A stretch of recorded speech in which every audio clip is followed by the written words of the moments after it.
Hi, I'm Jonny Brownlee I'm Alex Yee. I'm Taylor-Brown. I'm Sophie Coldwell. and we're doing Unfiltered with Team England.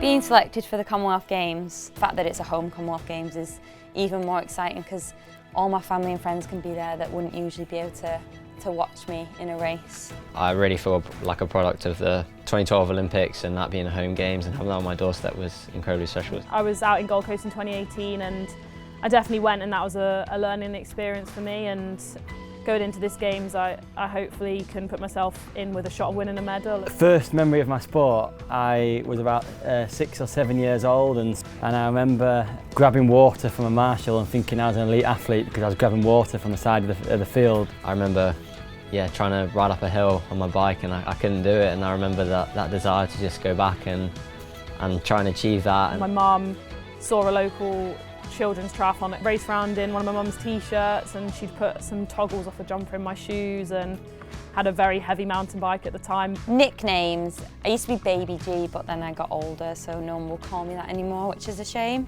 My favourite is probably Bucko, who's one of the support staff. He calls me Bruce, like Bruce Lee, but he calls me Bruce Yee, so I think that's quite funny. When I was younger, well, really young, my first swimsuit had melons on it and I was quite a fat baby.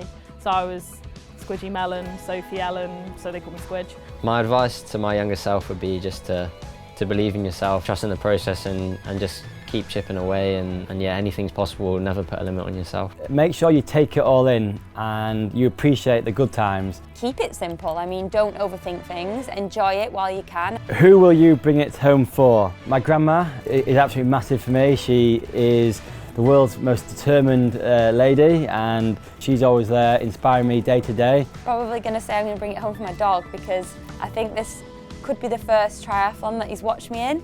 It will just put a smile on my face in the race. You know, my mum sacrificed so much for me growing up. I'd love to bring it home for her.